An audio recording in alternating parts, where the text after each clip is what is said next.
Hello friends, welcome back to my channel. আজকে অনেকদিন পর একটা ভিডিও নিয়ে আসলাম। তো আজকের রেসিপিটি হচ্ছে পটলের একদম নিরামিষ একটি রেসিপি।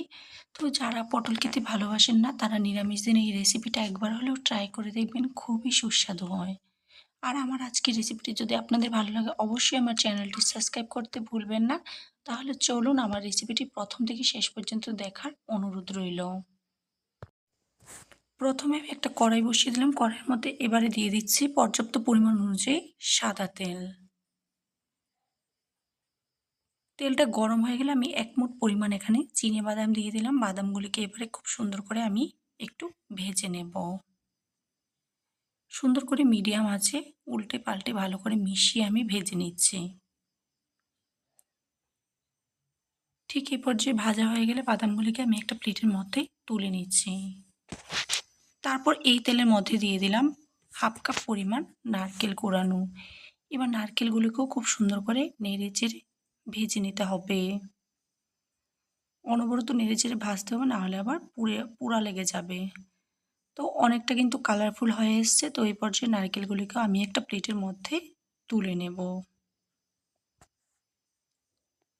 নারকেল কুড়াগুলিকে একটা প্লেটের মধ্যে তুলে নেওয়ার পর এবারে আমি আবারও কড়াইটা বসিয়ে দিলাম। কড়াইয়ের মধ্যে দিয়ে দিচ্ছি আবারও সাদা তেল।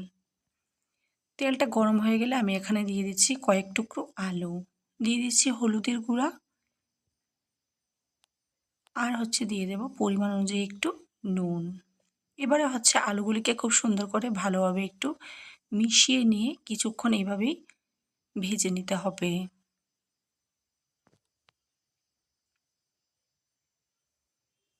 ভাজাটা কিন্তু হয়েই এসছে। তো এই পর্যায়ে আলুগুলিকে আমি তেল থেকে সুন্দর করে ছেঁকে ছেঁকে নামিয়ে নিচ্ছি।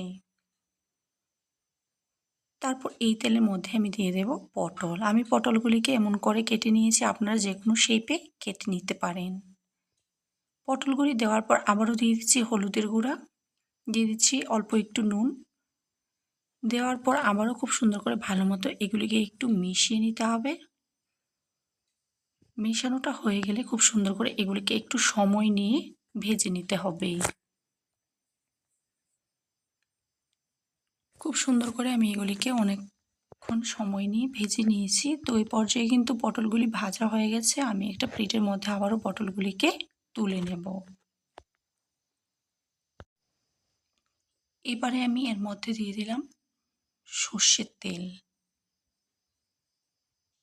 সাদা তেলের মধ্যে অল্প একটু সর্ষের তেল দেওয়ার পর তেলটা গরম হয়ে গেলে 3টে শুকনো লঙ্কা আর 1/2 চামচ পরিমাণ পাঁচফোড়ন দিয়ে এগুলিকে সুন্দর করে একটু ভেজে নিচ্ছি। খুব সুন্দর একটা ফ্লেভার বেরিয়ে আসলে এবারে এর মধ্যে 3টে কাঁচা লঙ্কা আর 1/2 ইঞ্চি আদা একই সাথে পেস্ট করে দিয়ে দিলাম। এগুলি কাঁচা গন্ধ চলে গেলে দিয়ে দিচ্ছি মিডিয়াম সাইজের একটা টমেটো কাটা। টমেটো কাটাটা দেওয়ার পর আবারও সুন্দর করে ভালো মতো একটু মিশিয়ে নিয়ে টমেটোটা একটু নরম হওয়া পর্যন্ত এইভাবেই নেড়েচেড়ে ভেজে নিতে হবে। দিয়ে দিচ্ছি অল্প একটু জল। জলটা দিয়ে সুন্দর করে টমেটোটাকে একটু কষিয়ে নেব। ঠিক এই পর্যায়ে টমেটোটা চলে আসলে এবারে 1/2 চামচ জিরে গুঁড়ো, 1/2 চামচ ধনে গুঁড়ো, 1/2 চামচ লঙ্কা গুঁড়ো দিয়ে দিলাম, 1/2 চামচ পরিমাণ হলুদের গুঁড়া। এবারে এগুলিকে দিয়ে আবারও ভালো মতো একটু মিশিয়ে নিতে হবে। মিশিয়ে নিয়ে এবারে এর মধ্যে দিয়ে দিচ্ছি অল্প একটু জল। জলটা দেওয়ার পর আবারও সুন্দর করে এগুলিকে অনবরত নেড়ে চেড়ে মিডিয়াম টু লো ফ্লেমে সুন্দর করে একটু কষিয়ে নিতে হবে।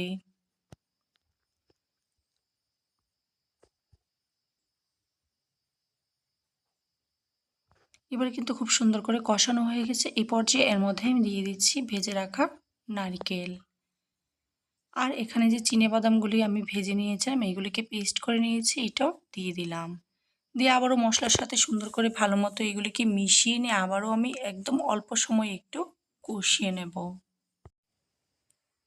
কষানো হয়ে গেছে। তো এই পর্যায়ে এর মধ্যে দিয়ে দিচ্ছি ভেজে রাখা পটল আর আলু, আর দিয়ে দিচ্ছি 1 কাপ পরিমাণ বুটের ডাল। বুটের ডালগুলিকে আগে থেকে ভিজিয়ে তারপর আমি 90% মতো সিদ্ধ করে নিয়েছি। তারপর হাত দিয়ে একটু ডালগুলিকে ভেঙে এবারে আমি এর মধ্যে দিয়ে দিলাম। দিয়ে আবারও অল্প একটু সময় এগুলিকে কষিয়ে নেব।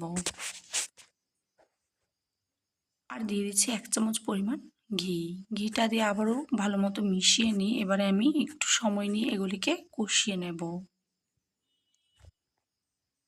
কষানোটা হয়ে গেছে, এই পর্যায়ে এর মধ্যে আমি দিয়ে দিচ্ছি জল।